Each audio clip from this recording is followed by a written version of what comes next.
streaming, but not recording yet. This will go to What are you doing, streaming? streaming. So no more snipes. Yeah. That's all my snarkiness for the night. Sorry. Then I'll wait to record once we get everybody.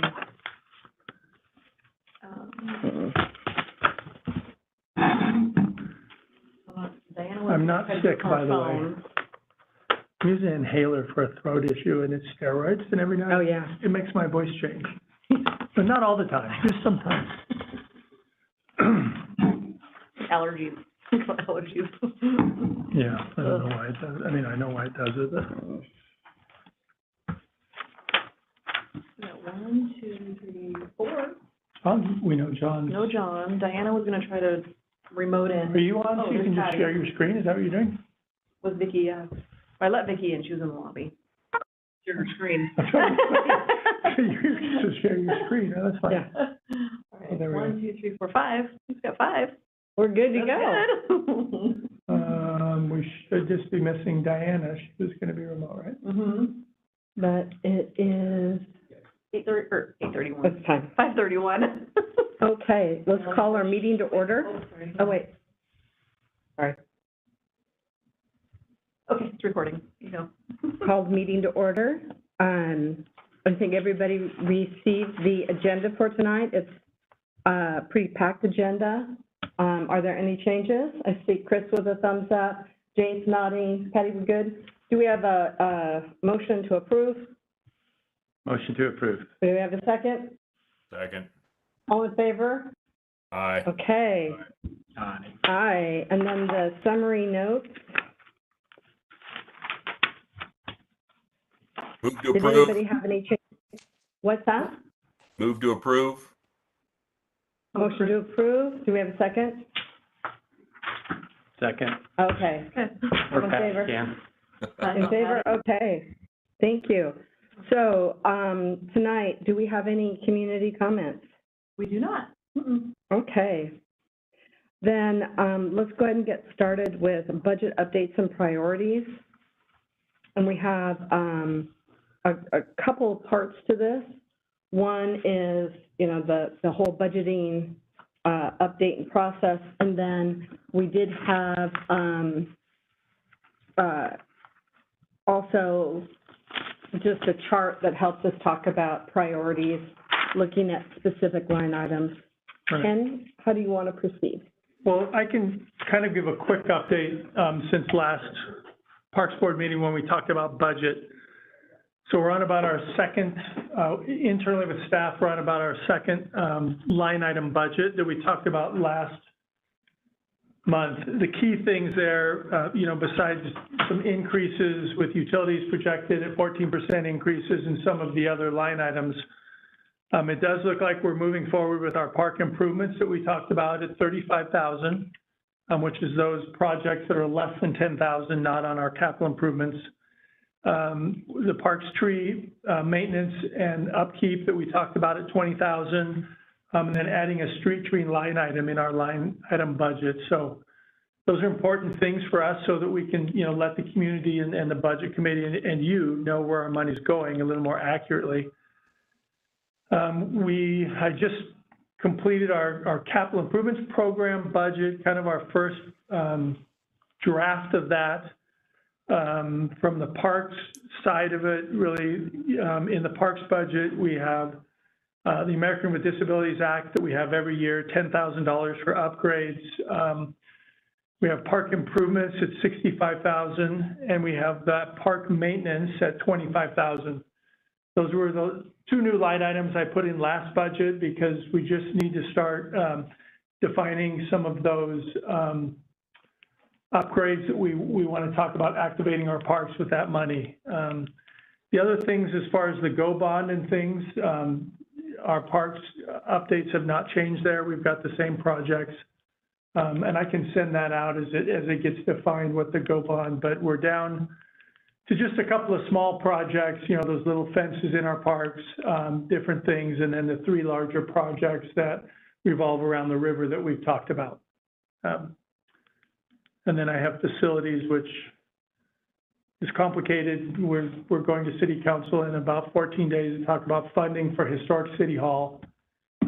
We have some in there for Sunset Fire Hall, for some ADA upgrades and a new roof and some different things. But that's kind of our first draft of that. So that's kind of where we are right now. If there's any questions. Can you share the first drafts of these yet?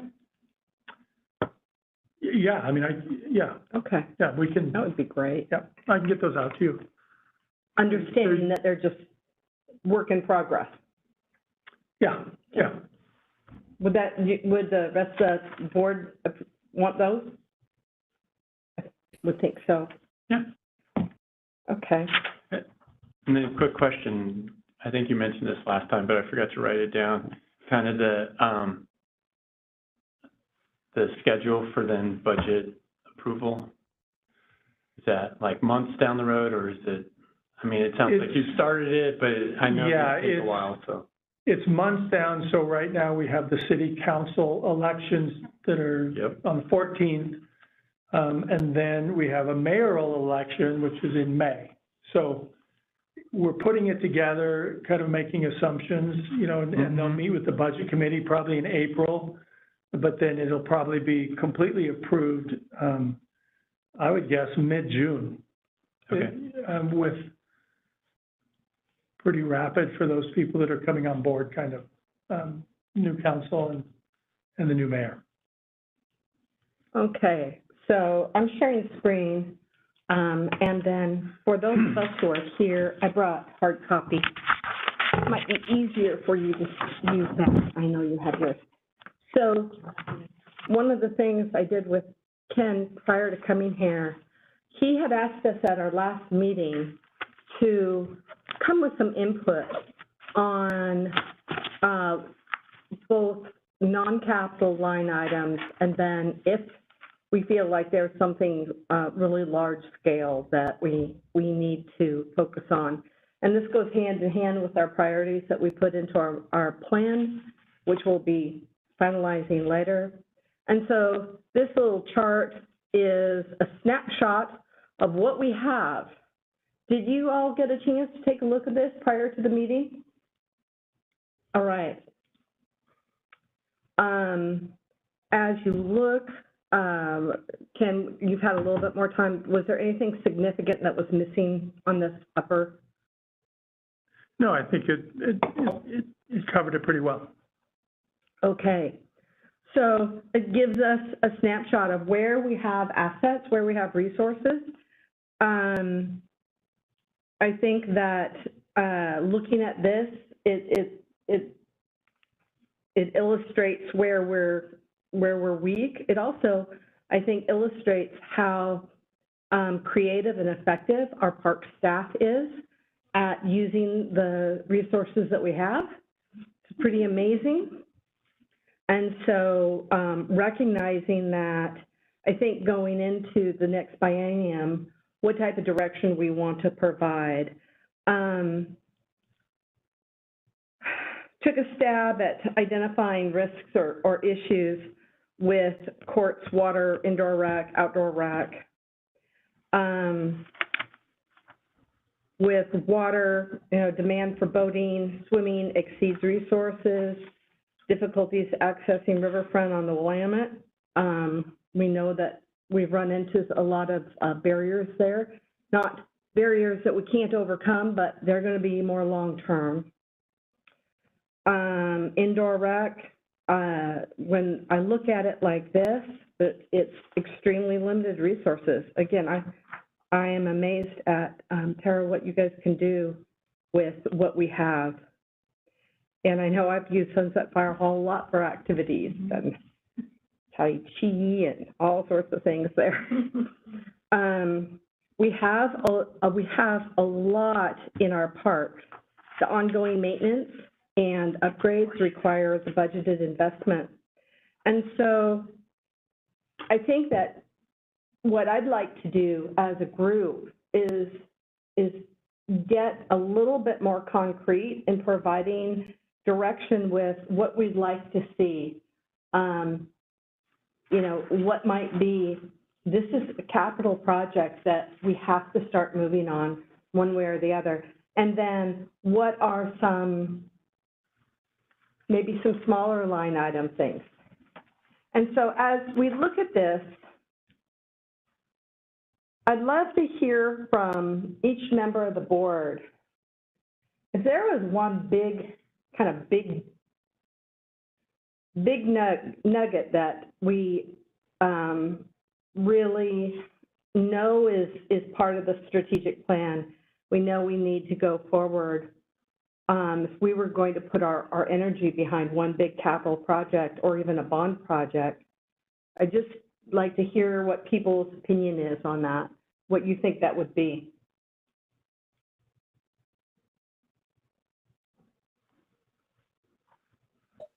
Well, Fred? Vicki, I don't know that this would be the one thing, but I really like this this layout, and I think it's a great idea for um,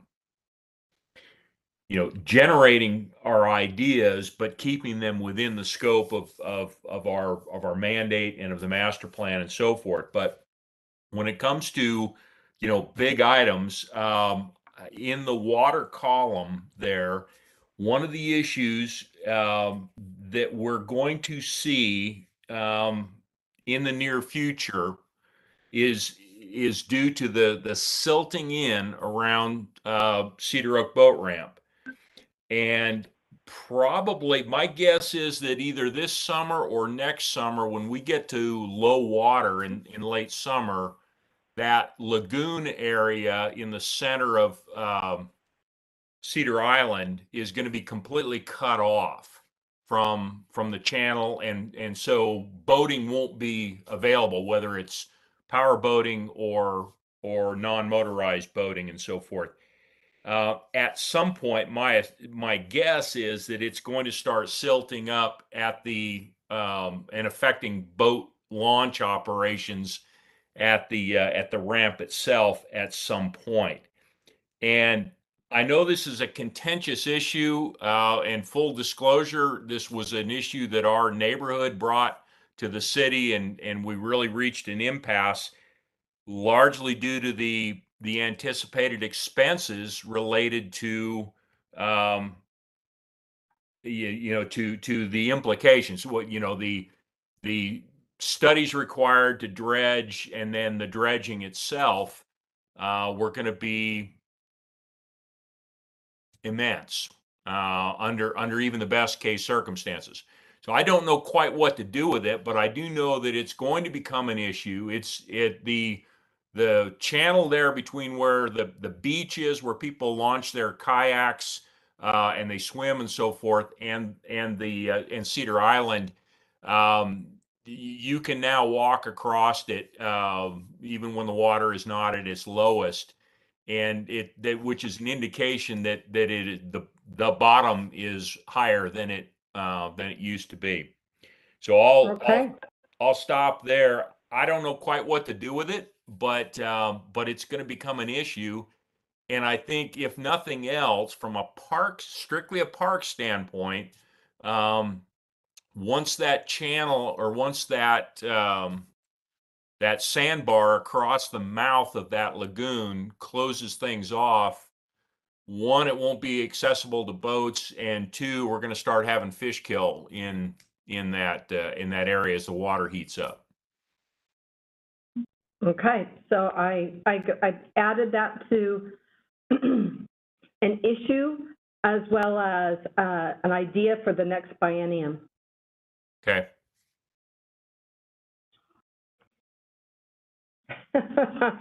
So other people, when you think of, boy, we have to do something about this. This is where we're supposed to be really making some movement. Jane. I was going to say that following through on the Go Bond plan, which I know is obvious, but to do what we can to push forward with those, to make those come a reality. I know there's a lot of different parts and tentacles in different places, but I think that's what the people want, is access to the river and quality access and enough access, safe access, that kind of thing. And so I think that whatever we can do to help make that a reality would be good. I would concur, and, you know, not only pursuing that, but also looking at that Willamette River waterfront and how can we use that and make it, you know, clean it out and make it absolutely usable. It's easy access. It's right there off the road. I walked it this week, up and down. And so, you know, looking at a little bit outside of the box of just, well, we'll need this land and this land and this land and this land and these approvals, maybe, you know, also taking a look at what else can we do, and that goes into our discussion later on. So the river bond plans. All right. Patty, is there anything you would add? No, I just am wholeheartedly into doing what we can to bolster up and help the Willamette Park just be better access and better, or just different ways of accessing and getting in the water and just making it a more enjoyable experience all in all. So what you were saying, I echo all of that. Great. It's just such a gem for us. Yeah, I just see, I mean, I spent some time there on the one nice day. Walking back and forth, and it's like, this is like some of the best, most accessible waterfront in the entire city. I mean, Mary S. Young, you have to go down the hill.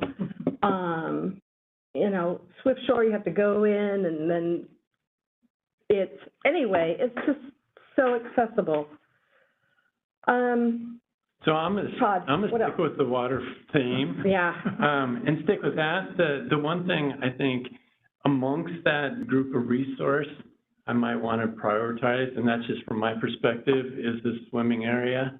I've been down there so many times seeing the kids swimming off the boat dock and being a water skier and around boats and all that stuff. It's just like, wow, I'm surprised there hasn't been more conflict or injury to people who are swimming and boats are coming in and everything else. So I mean, a designated swim area somewhere would be cool. I can't agree more. And the high school sea lions, you know. Yeah. I do think at some point we should ask for a study of an indoor rec center. It has been on the master plan, and there's absolutely nothing moving in that direction. And we certainly can't use the old police station or Robinwood Station or Bolton Station. They're not going to be rec centers, indoor rec centers. They don't have the footprint. They don't have, that's not what anything. So if we don't say, we need to start looking at getting some indoor gym and rec, then we never will get it. And I'm not saying aquatic center, I'm saying an indoor rec center, to at least set aside or ask for some funds to have a consultant say, here are your options, this is the range that we're talking, looking at the land and property that you have. I've been on the board for a long time, and we say it every single year, but there's never anything that is being done to get us there. So I personally would like to request the funds to at least get the preliminary plans so that we can, you know, if it makes sense, put it on the bond, make it a bond issue. That's my suggestion. I'm tossing it out to the group. No, I like that. Just point of clarification. So are you thinking kind of a consultant type driven study where they're like, hey, okay, we understand this is the need, and you know, based on your community size, this is what it typical indoor rec center would look like. And, you know, if you were, here's some locations that you could put it around, and it, rough cost estimate is going to be X, right? Is that kind of what? We have actually a lot of that information, Okay. but it got all twisted up with, you know, championship pool. Right. So, Okay. you know, I don't know, Ken, what do you think? I think what would be great is to have a consultant that can work with our community and figure out what this community can tolerate as far as cost, cost to build, cost to operate, instead of what has traditionally happened is we've hired a consultant and we go straight to an aquatic center, which is, I mean, it traditionally starts with a pool, which, you know, traditionally just drives your costs way up, because then you have to have, you know, the leisure pool to go with it, and then you have to have all the dry side, and everybody asks, well, how did we get to $30 million? It's too much. Yeah.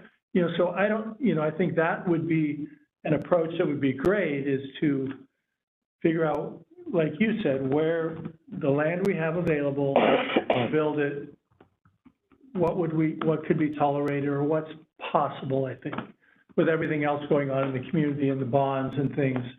What does that look like? Yeah. And then figure out maybe what that dollar amount will build with the land we have. I think that would be a different approach than we've always taken. Love that. I love that so much, Ken. Yeah, that's just my thought. Yeah. So. How about the rest of you guys? How much does a study like that cost? How much has it, have we spent on something like that in the past? That's I mean, here, much more extensive than that. In 2016 was our last big study. Our master plan was $100,000. But that's bigger than this. So I would think, at least initially with this, excuse me, you could probably do it, I would think, between 40 and 60 maybe. Yeah, I was going to say 50 to 75. Reel in the scope of work, you know, so that we keep them kind of reeled in and not go crazy to start with. Okay. So we have 3 big focal points, but a lot of energy around the river bond plans, getting Willamette Park access, getting in that Willamette River, prioritizing the swim area. That became pretty clear, but then also looking at what it's going to take to keep Cedar Oak operational and getting some progress toward an indoor rec. I think that in the category where it says directions already identified, ongoing maintenance and updating existing resources is, you know, I know that Ken has already communicated that that's already going into the plan. And I think as much as we can keep that in mind as we put anything new in or invest any funds, that it's also the ongoing maintenance, repair, upgrade, and operational costs, not just getting the thing. Yep. Okay. That's great for the big picture items. Do we have any small, it's like, boy, we've talked about this, I sure would like to see it. And I'll give an example. Last year, we talked about dog parks, off-leash areas and resources for dogs. And one of the things we talked about is maybe improving the fencing and maybe doing some improvements so there's more activity. You know, I don't know if you need to have in your budget little things like that, but that was, you know, we've talked about, oh, yeah, with a little bit of money, this could be so much better. Do you need anything like that, or is that just kind of? Well, I think Already some of the things included. in the budget we talked about, right? Mhm. You know, right now, for this biennium, our park, so in our capital improvements program, you know, park maintenance at 25,000, park improvements at 65,000, those have not yet been defined. We want the dollar amounts, but those are conversations we have going forward Okay, with the community, with the neighborhood association, you know, or our park staff. You know, when we need to maintain things, we need to maintain things right. right. And then on the line item budget with the park improvements at 35,000, that's kind of the same thing. Okay, What does that look like in a park? Is that some amenity, all those things that we can add? And that's kind of sent out that little sheet that had, here's some ideas on activating parks. You know, do we put in a Okay. tech ball? Do we put in, you know, different amenities, or even just newer, little different? We pull out an amenity in a playground because it's old, you know, I mean, Mhm. and we put a new widget in. I mean, just, you know, so those are things, you know, we thought this week, as an example, there's an entrance to Mary S. Young off of Mark Lane, where you can go Okay. inside of Mary S. Young Park, which is at the far end of the park, kind of. And there's an old swing set there that's just kind of, you know, our park staff thought it wasn't used much. What if we take it out, relocate it inside the park, and we'll, you know, improve this little access? Well, I talked to the neighborhood association, and in about 20 minutes, I got emails from 5 parents in the neighborhood that say, oh, no, we use that every night. You know, so, I mean, those are the things we need to talk to people about. And so I said, okay, no need to talk, you know, we won't talk about it because it makes sense to leave it. Yeah. You know, so those are things we can talk with neighborhood associations and. So you don't need that list right now? I don't to think be we need it able right to? now. I think Okay. if we have ideas, they can certainly go in the minutes and we can start to see, Okay. oh, where could we do that? If that's an amenity that we don't have in our park system, you know, we can have those conversations and start to explore. You know, and one of the conversations we're having in about 2 weeks is meeting with a couple of the neighborhood associations and having that conversation about where's the threshold where you want us to come to you, Mhm. right? And this comes out of things, whether it's public works or parks. You know, some neighborhood associations want us to talk to them if we move a garbage can. Some of them don't care about that, but they only care about new amenities in the park. So we're kind of trying to figure out what that communication looks like when we make operational decisions or management decisions or equipment decisions in our parks. So. Okay. Well, do you want us to capture some of those, or would that add value to you, or? I think if there are smaller items that people want to throw out that they think would be additions to our park system, I think is great, or we can do it next month, or. Well, I just wanted to capture, because the board had improvements to off-leash area at Mary S. Young, and signs at disc golf. You know, is the project manager in me? It's like, we talk about it, and if it doesn't get, you know, done, it begins to itch.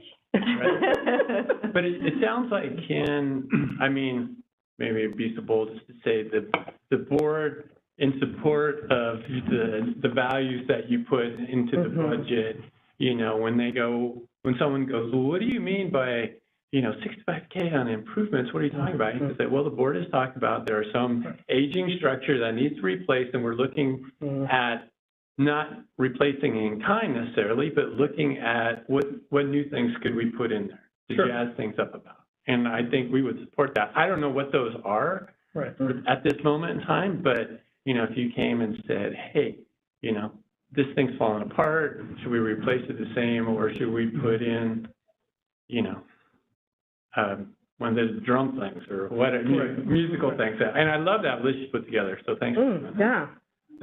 Yeah, and a lot of that, you know, was like, you know, Sunset Neighborhood Association had a meeting, and they talked about 4 different things about parks last month. So I'm going to meet with their president, you know, and talk about what they talked about, because I haven't seen minutes yet, but, you know, Skyline Ridge is having a meeting, and they want to talk about it looked like on their agenda, you know, what could we add to our park or something? Yeah. I mean, so, you know, not just, they also want to, you know, do volunteer work in the park like they have for years. So those are just things that come up. They bring ideas, just kind of like you guys might bring ideas that we can just, you know, if you see something or, you know, I mean, I think that's great. Okay. I think it's important for the neighborhoods to be able to provide that feedback on amenities within their given park, because neighborhoods evolve, you know, we evolve over time from having lots of little kids to having no kids, and so it kind of depends. Right. Yeah, and I agree. Do we anticipate additional parking needs at Fields Bridge Park that aren't already planned? We could certainly use more parking there. We are short on land. So we don't really have many options. You know, I think those are things we have to think about. And when you talk about Willamette Park, activating that in a different way that's going to draw more people, now we need to have a conversation about infrastructure there. What does that look like? I mean, because, you know, we're short on parking there on weekends. So sure, we could use more parking. We just need to find a place to put it. That feels great. I hear you. I don't have an answer, sorry. Yeah. Board members, are there any other kind of low-hanging fruits that we've talked about that we want to make sure just get on the list?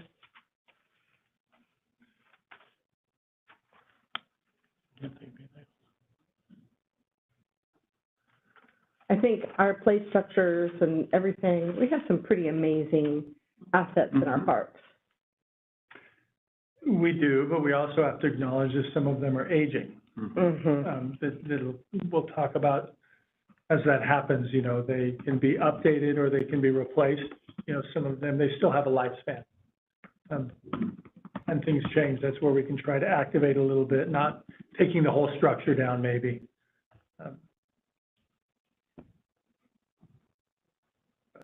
Okay. Anything else? Patty, Chris, Jane? All right. Anything at Wilderness Park? It's always a black hole park for me. I don't spend, that's the one park I've really never spent any time at. Wilderness Park is truly that. I mean, it's a trail system. A lot of people run there, walk through. You know, we own Wilderness Park, and then it meets right below Clark Street. It meets where the high school owns, which kind of creates it into this big giant thing, and then around the corner it connects to Camassia. You know, so it's really just housekeeping trails, and we have a group that volunteers there and helps us out. Is there any other ideas to activate that park? I mean, honestly, it's the one park in the city I just avoid. No, I go over and I use it. Do you? It's mostly like, you know, in the evening or Sunday afternoons. Those go for a little hike, and it's you just kind of do the loop around, and I think that's what most people use it for. And I think it's mostly trail maintenance sort of thing. I don't know what else you. We have like an Eagle Scout project out there, like a wayfinding project that we did at Mary S. So people know the trails, because the trails can be kind of confusing. Yeah. Even for me, I'm like, where's Camassia? You know, but something like that is just maybe updating the trail map. People.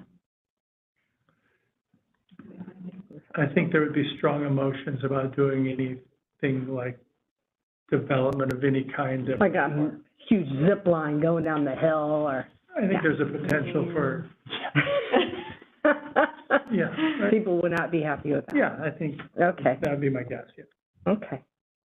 Are there any other activities that would draw teens, older, your age kids into our parks? BMX. I mean, I think BMX is one, which has traditionally kind of been targeted for about the 2.5 acres we own off of Carriage Way.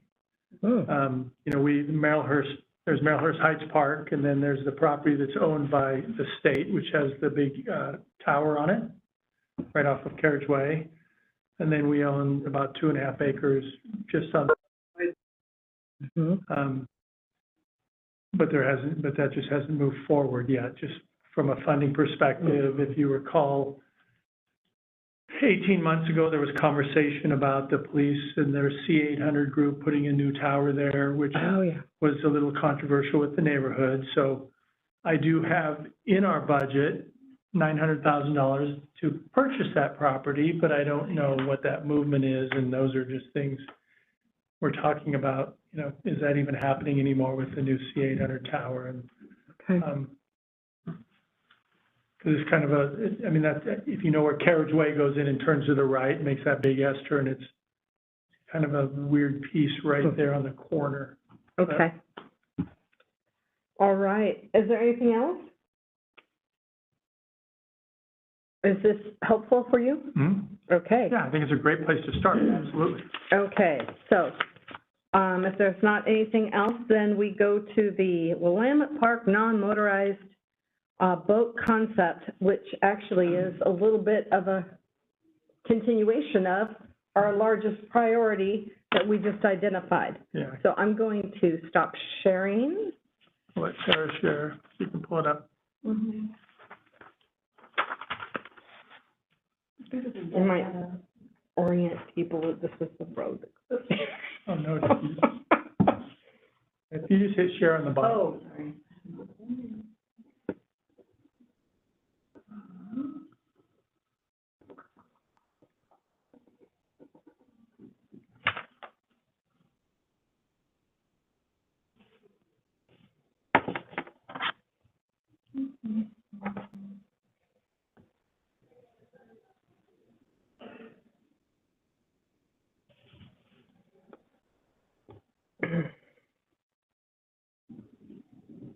It's not supported. Hmm? You can't share a PDF? Do you want me to share it? Let's see here.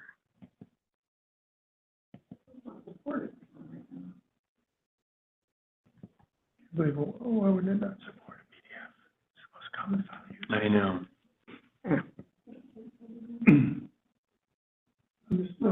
Here, I'll pull it up.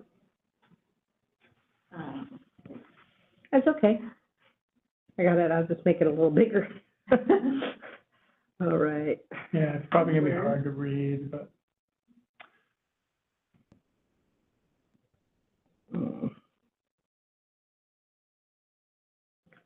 So, I'm going to move this.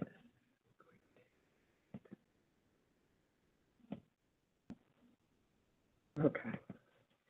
So, it doesn't like to move. All right. Can we see that at all from your end? Or is it really small? Yeah, I've got a printout copy, so I'm good. Okay. Okay. Well, here, we'll start, that's a little bit bigger. We can start at this corner. New 14th Street would be right across the street. When we started this process, you know, there were two things that we wanted to focus on: increasing parking and cleaning it up. If you ever go there, you know, where the non-motorized current archaic boat ramp is, you know, that parking turns into mud and gravel. So we wanted to improve that. And the other objective was obviously to be able to get people down to the water in a safe manner. So this is about a 10% design that our consulting firm in Public Works has put together with us. So the parking that we've put on top of where the gravel is now, we did put in some trailer parking. We're having conversations that might be too many, but we wanted to have some of the 45-foot parking places. If a canoe company comes with their trailer and they actually have a place to park in this area, like I say, there's one for ADA and then 3 other trailer parking spots, and that might be a little too many, but that's still in conversation.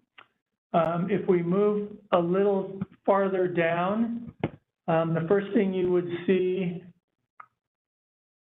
Where am I going? Go to the right, on the bottom. Nope, go to the right. So we Okay. see more of the plan towards, there you go. Now, if you can go up a little bit with the plan. Yeah.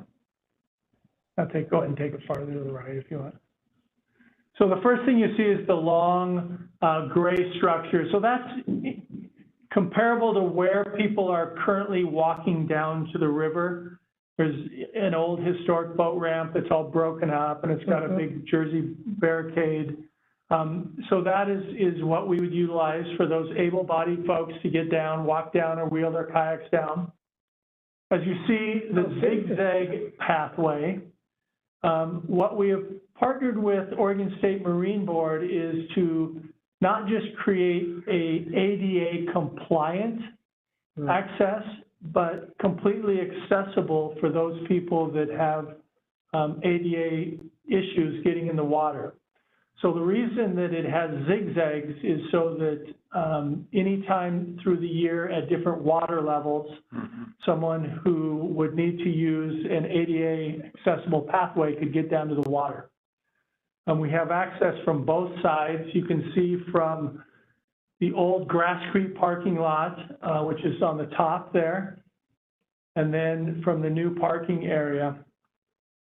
When we partnered with our Public Works Department, we are looking at redoing this whole street a little wider so it's a little safer. You'll also see some additional parking on the park side. There's 4 spots here and 4 spots there above and below our stage. And then we're able to put a sidewalk all the way down, because if you're in the park now, at any time, people will be walking down the middle of the street because there's no sidewalk, and it's narrow, there's that curve. It's rather hazardous. Working with Public Works, we also put in a new crosswalk down by the restroom and just, cleaning the whole area up and making it, just a lot nicer than it is, just so it's appropriate with painted crosswalks, improve areas down to 12th Street. So I've just received some of our, the next phase of our consulting firm. It's a rather expensive project by the river, so we'll be exploring that. We're going to go back through another pre-app with our planning department now that we have a 10% design, so we can talk about the land use applications and working with the Department of Division of State Lands if we need to as we go into the water. This is a great project that we partnered with Oregon State Marine Board. They're very excited that we would have a fully accessible route into the water. So we will hopefully get to a 30% design, and then we'll be applying for grants with Oregon State Marine Board. I did take this to the Willamette Neighborhood Association last night just to show them what it looks like. It seemed that people are supportive of this type of concept to have in the park. So that's kind of where we are with this concept. Still a little early on, and it's a long project. I would like to add that this whole area from the non-motorized boat launch all the way down to, the volleyball courts and beer gardens, and that we make that a usable beach, usable, accessible beach. Clear it out, do whatever terraforming we need, but make the investment of, it's not just a little hillside of a bunch of brush and blackberries, but really clean that out and put some money into it. So it's a beautiful place for families to enjoy the river. With the ADA access, it'll be a unique beach in West Linn, and I think that if we're going to do this project, that part of it really needs to be in the plan, in the budget. It's also a great swimming area. That area is a great place to swim. Yeah, I can certainly talk to our consultants and see what that would look like. If there would be, it's going to be the same type of permitting At least, very similar, because we wouldn't be putting structures on the river there, but just removing, we'd have habitat studies, archaeological studies, and the cultural studies that would probably just need to extend down farther, so. But even, putting some concrete steps and, Right. Doing maybe some walls or whatever, so that we're really making it a really nice place for people to take their families. I think, we don't have any residences there. We don't have other people who own the property. And it's super easy access if we make it so. Right now it's not, it's just brushy debris. And I know that we have parking problems, but it's the most unique beach in the entire park system. As far as getting there, it's super sunny. It's just the perfect place for our Westland sea lions to hang out. So personally, I'd rather see cutting back on perhaps even other activities if we have to enable us to have this and the parking to support it. I don't know. Jane? Is it possible to put in like a buoyed area, like we were talking about swimming and safety, since the boat ramp is right there? And I mean, how far is that, with current and everything else and environmental concerns, just a visual buoyed area to mark off the swimming area from the boating area? Is that possible? From the current boating area? Or this one? Right. So if you pan down to the left would be like these ramps and then theoretically the swimming area, but then the boat ramp is not that far off on the right. So is there any way to make a buoyed area to show where the boats shouldn't just hang out by the swimming area? I think it's possible. I think, I think we need to look at, so this area, I think we need to look at how good of a swimming area this is, and kind of as it, the mouth of the Tualatin goes into the Willamette with the currents and things. I mean, I've been out there, but, I don't know how that is. I think a swimming area, I think the question, and I don't know the answer right now, could we put a buoyed swimming area maybe right below the existing boat ramp? I think would be the best place, because once you kind of get around the corner to the Willamette, past our boat ramp, that's where it really, to me, kind of turns into a lake. Yeah, it's very still. It's very still. From about here, from this point all the way down, it's pretty still. I mean, I go kayaking there like all the time. So it's almost dead water. I mean, you can just sit in your kayak and you don't move. So if you go down here, this is going to move you. This is not, that's not a place to go swimming. So right where this is, and part of what we need to look at is possibly a debris boom of some type, right? Because right where you're accessing the water here, Tualatin River comes, and all the debris, if you go there today, there are a bunch of logs that are all in that area, because you come down the Tualatin and they just loop back. So, but that was kind of the concept of the swim park when we got in, with the master plan was the whole concept. But then we got into the potential property that we were targeting, got sold by Clackamas County, and it's in private ownership, and that's, really slowed that whole process down. But I think we could, if that's not an option, I think we could explore a buoyed area somewhere. Absolutely. Yeah, that's not a small area. The water is pretty still, and it's a good beach. I mean, it's a good place to go. So I kind of feel strongly that if we're going to be looking at this, we need to look at that whole beach area from the non-motorized boat launch all the way down to beer gardens. Right, and then you're at the other boat launch. Yeah. Okay. I mean, we can certainly get some more information, absolutely, if that's something to take a look at. I think it's definitely needed. And it's a lot easier to get to than Mary S. Young, or even Cedar Oak, you know, even getting to the lagoon, which is filling with silt, is not as easy. And it's, so, okay. I'm really excited about this project. I mean, the whole thing. So if that, right now it's all kind of busted up asphalt, kind of goes down. You can kind of go, there are a couple places that, you know, are kind of chunky. But if that was smooth, does that count for ADA? And I'd love to be able to just roll. Well, it will Kayak be. down. That's what the new platform Yeah. would be. Now, it wouldn't be ADA because it wouldn't meet the Too grade. steep. It would be too steep.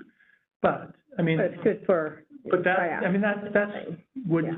in essence, be replacing what we have. Yeah, Certainly, a lot of people who may have some type of disability could use it, but not necessarily, you know, someone in a wheelchair or some of those different things, but.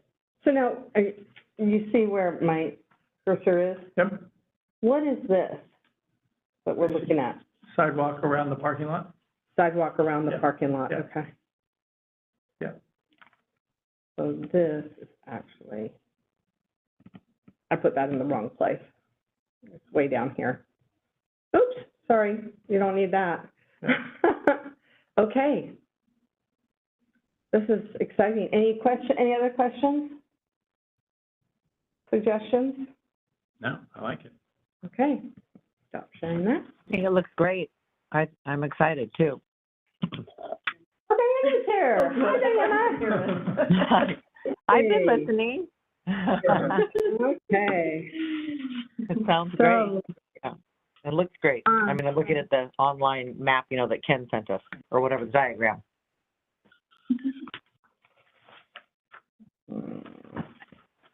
I am Word. Nope, not that one.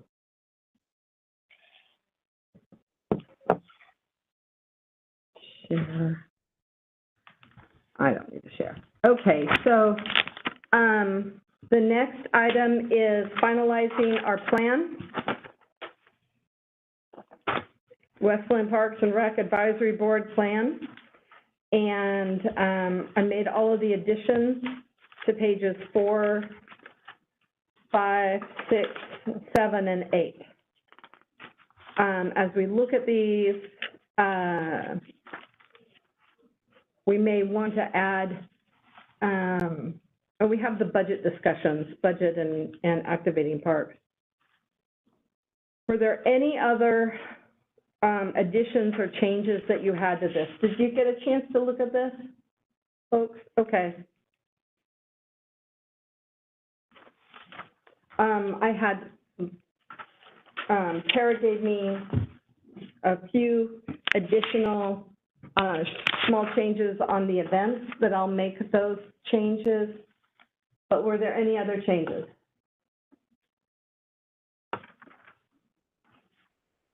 Do we want to make a motion to accept the plan?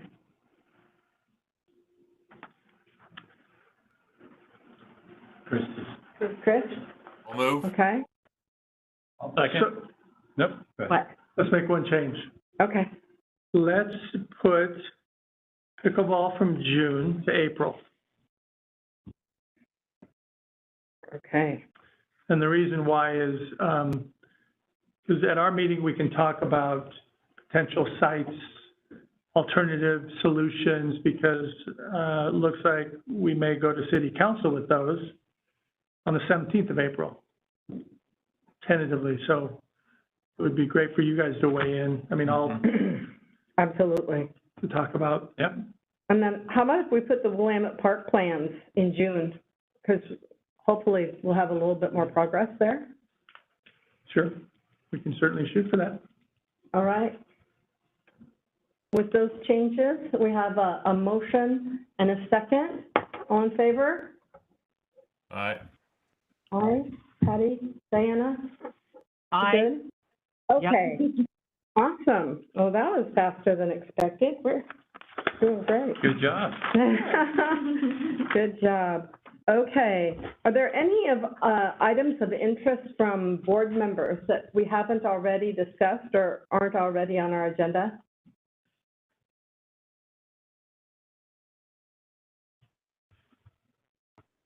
If not, let's go ahead and do our update for Rec and Adult Community Center. All right. Well, we launched Lucky out in our parks March 1st. Lucky will be out and about till March 16th. We've had quite a few passport or booklets turned in already, so it's been great to see everybody coming in with those. Our summer brochure, we're working on that. Registration is going to start March 27th for all their summer programs.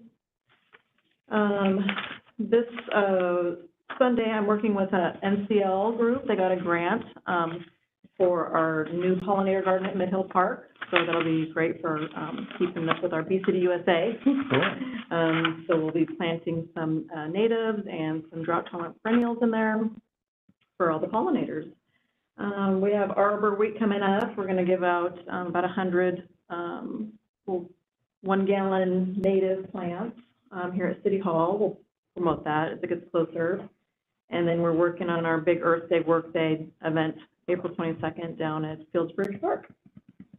April 22nd. Okay. And Adult Center has their new newsletter out. Get a chance to take a look at that. We've got some great stuff coming up, bus trips. And I think that's what we're working on in the near future. Okay. Yeah. So other updates. So we are, one of our employees, Megan, from the Adult Community Center is leaving us. No. And we have hired a new person, Nicole, who will start on November 20th. We'll have them overlap so that they can, train and do some things. We're excited about that. If you recall, Dawn Kolb, one of our rec coordinators, left in January. We will be holding interviews on Monday to try and replace that person. Hopefully we'll get some great interviews and select someone. I'll send all this out. Our free street tree replacement program, I think we are at about 282 trees that have been planted in our community. We're finishing up about the last 20, and then we'll kind of put together a final report that you'll be able to see, and we'll go to council. Park maintenance staff has been working really hard. If you noticed, we've got new split rail fences at Douglas Park. They're doing a lot of landscape cleanup, starting to get ready for summer. We had another Eagle Scout who's going to install a kiosk at Bensky Park. Cedar Oak Boat Ramp has a new drinking fountain. They've installed the last sections of the seasonally we remove a couple sections of the dock at Cedar Oak. They put those back. As I said, McLean House, we've got ongoing planning as we manage that, working with the library and internally. We're planning to hold some different events there throughout the summer, some different concerts, music. There used to be music in the stacks with the library. Part of that, as we've discussed, is kind of gauging what are our true costs going to be to manage that facility, to man the events with the limited staff we have, what's acceptable to our neighbors in the community there, how many cars can we really park without, causing internal issues there, and working with the neighbors as we explore all those things. We installed new benches, or refurbished new benches at Fieldsbridge Park. Cedar Oak Boat Ramp, if you remember the redesign for parking there, and that paving project should be awarded next week on March 13th. So it has a deadline of June 30th with our grant, so that'll be done. Marius Young overflow parking was also part of our road program. It got bid also, and it'll be awarded on the 13th also. If you remember, part of that is being funded by FEMA due to all the damage that occurred when we had our ice storms and removed the 1,600 street trees and stored them all at the park. That'll also has a June 30th deadline, so we'll be very busy with some bigger projects. I think that's about all I have, unless someone has other questions I can help answer. Chris, we're monitoring water levels already to see if we can put the pedestrian bridge in when possible. Because I know you and your neighbors are close down there. I appreciate that. I noted the water level's going to come up, my guess, towards the end of the week and early next week. My guess is this is going to be a high water spring, given the snowpack we've got.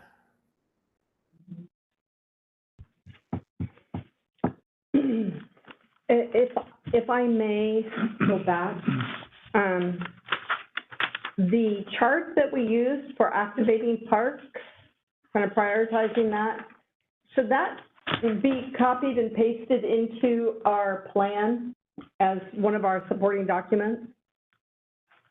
You're talking section 4? No, this. Oh, that, okay. The thing that we worked on tonight, Yeah. it's a snapshot. Yeah. Yeah? Okay. I think so. All right, I'll cut and paste that in. I guess I have one more thing I forgot. Okay. Because it's on the agenda. In Tanner Creek Pickleball, That's the next item. we removed 2 courts, all the apparatus for 2 courts. I think we did it the day before March 1st, our staff did. Signage has been removed for the pickleball club. They're no longer hosting anything there. New sign went up, that basically limits, the 2 courts with no portable net systems there. I don't have any updates. We haven't heard anything. I think it's been really bad weather. Obviously, it snowed, so I don't know if Diana has any input that she's seen or heard, or, because I know she's obviously closer and lives there. Yeah, well, because it's been so cold, we've definitely had all of our windows and doors closed, which typically, if it's above 40, we have them open periodically throughout the day. But our neighbors right next to the park, have been out of town for a month. But, Okay. we've definitely heard it, but of course we're going to hear it, but it's not like it's been a cacophony and it's been, low crowds, low volume. So I think, it's just too difficult to tell, but it certainly hasn't been terrible. So I think it's, we have to just kind of wait and see how that goes. But it's nice. Yeah, the signs are up and it seems like it's been, pretty mellow. Yeah, but I think it's, the snow and the cold and the rain and everything certainly has not invited pickleball players or tennis players to that area. And Sure. So what type of pushback has your office received from that change? Well, I've heard 0.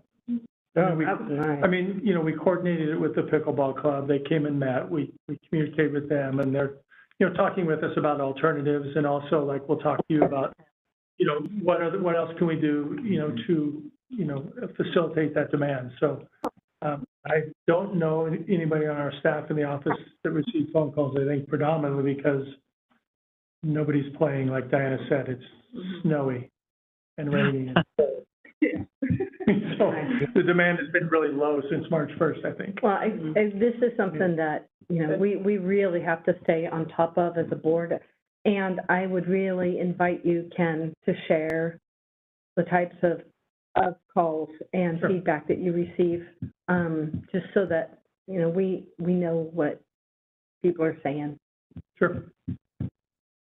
Great. Good question is, Ken, you said we're gonna present something to the city council next month, and what is that about? And also, didn't you add about 15 different days of like 3 or 4 hours apiece of additional indoor play for pickleball?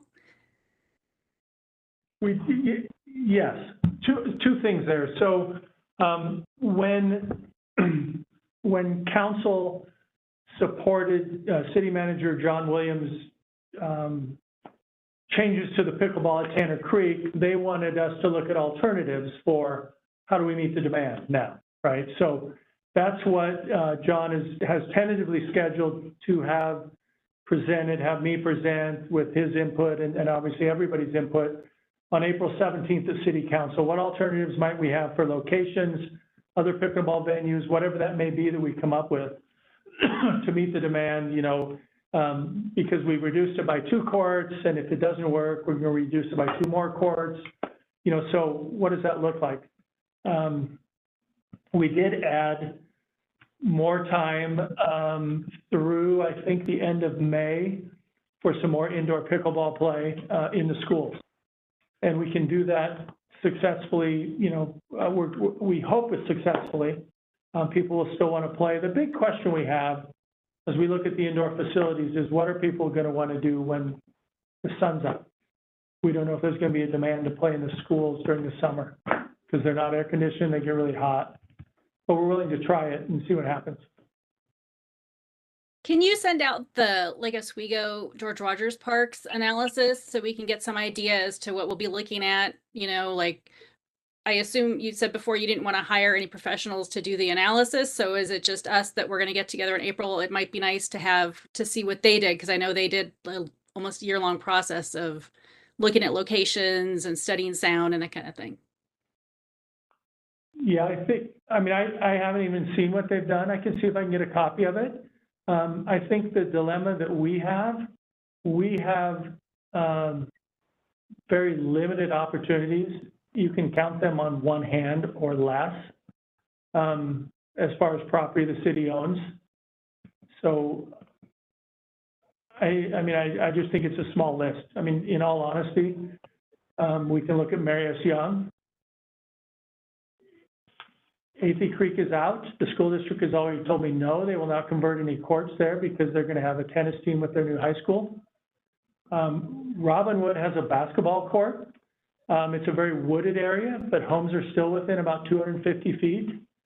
And that's almost the list of places that I feel like, with the distances that are being put out there at 300 to 600 feet, I don't know that we'll be able to find a spot, to be completely honest. If someone has ideas, certainly let me know. That's about all that I have on alternative sites. If we get Oppenlander, would that be appropriate site? Nope. Too close. Yeah, I think anywhere on that site, you're going to be within, even if there's nowhere. Yeah. No, Any additional space at Hammerly to expand? That's a possibility. That's something we would look at, but, if you expand, the only way to expand, now you're increasing play, and does it become louder? More courts, more noise, more people. How about with the school district in Athey Creek? It seems like that high school is a long way off. Would they allow those courts, at least one or two, one to be converted to 4 courts or even 2 in the interim before that high school is built and the tennis team? My understanding from their chief operating officer is that they are going to have high school students there next year, and tennis is one of the sports that they will be playing, so they will not do anything with their courts. Oh, okay. I thought it was 2 years off or whatever, a year and a half. I can recheck that and make sure I didn't misunderstand that. But now, would they let us build somewhere else? Farther out? They have some ground that I don't know. Okay. But the easy let us use your courts was a definite no.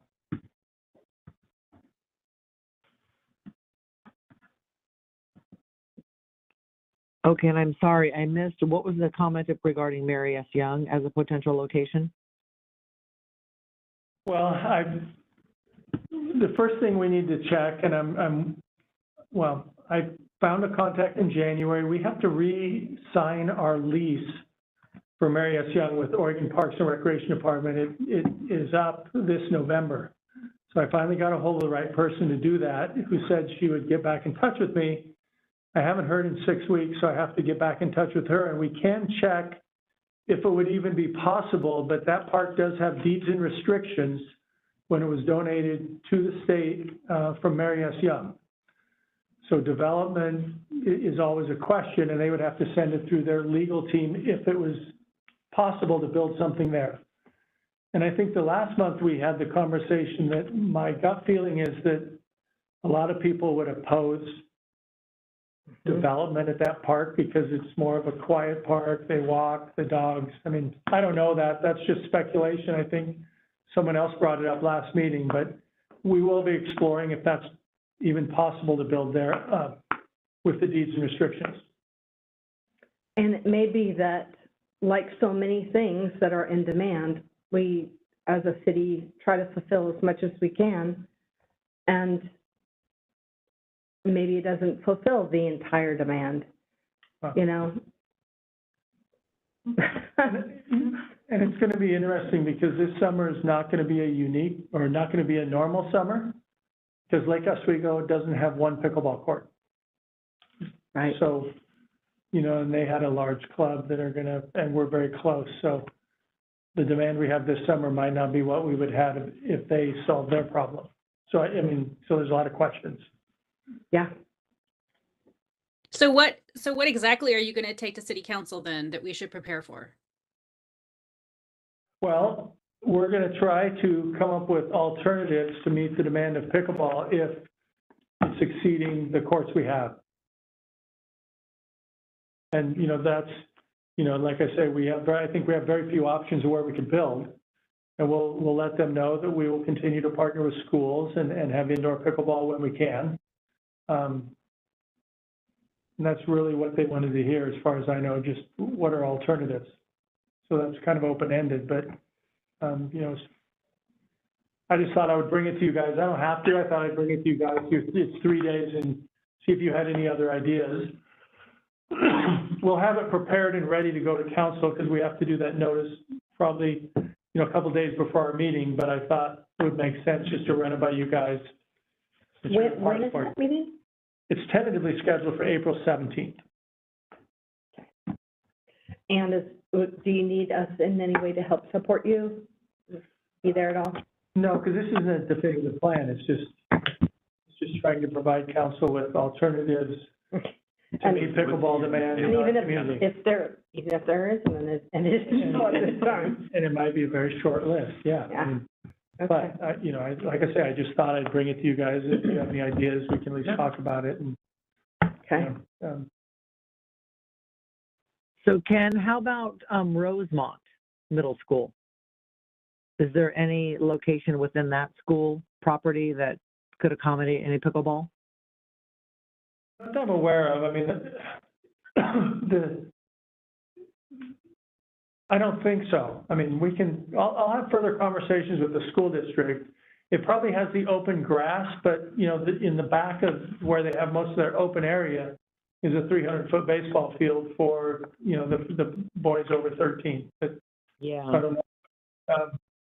And then if you move a little closer, you're kind of behind a home or two, I think, that are kind of next to our adult community center, you know, so, well, certainly, like I say, I'll certainly have conversations with the district again to see if Athey Creek is a possibility to build something on their property that they may not use. You know, we can certainly talk about Rosemont. And I don't think the new Dollar Street site has any vacant land at all that I'm aware of. It doesn't have It's, room for what it has. yeah. And nothing at Willamette Park? Oh, gosh, no. Well, That's I mean, so the, shoehorned in now. I think the dilemma with Willamette Park is, even with your concept, and I love the concept of improving this whole beach area, right? Now we have to have a conversation about where do we park cars? Do we eliminate a baseball field? Because it's so packed and so crowded, I think if, you know, then if we can add pickleball, we could add a court down there where the volleyball courts are, but I mean, we have serious infrastructure problems, and then we have to have broader conversations about how do we still support girls softball down there, the boat ramp, the non-motorized boat ramp, potentially a new beach area, and all those things. Yeah, that makes sense. Yeah, and Riverfront is so unique. I hate to Yeah. We don't want to tie that up with non-water related stuff. I mean, if we're going to add anything, It would just, I don't it would be see- complicated. it would be complicated. That's not ultimately my decision, but it would be hard. I mean, yes. Okay. Thank you for being diligent on this issue and keeping us up to date on it. Appreciate that. All right. Anything else on pickleball? Items of interest and feedback from city council, do we know of anything? No, we don't. When it comes to city council, does it make sense to send our plan and maybe get a little spot on their agenda to just talk about Parks and Rec once we get our new counselors?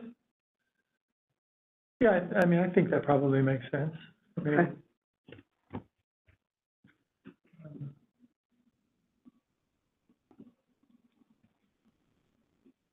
And maybe that ends up being during the budget time and, you know, maybe, I don't know, Okay, once they're all there, all right.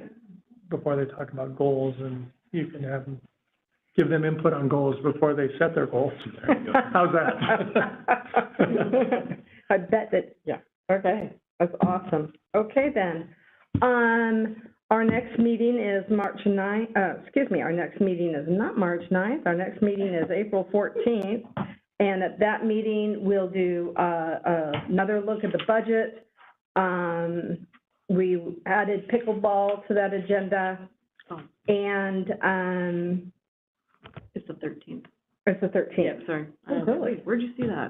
I was like, we have it on here for the 13th, I double checked. Is it the 13th? Yeah, Thursday the 13th? And then if we're gonna be making a report to city council, what that's gonna look like, and any orientation for those members.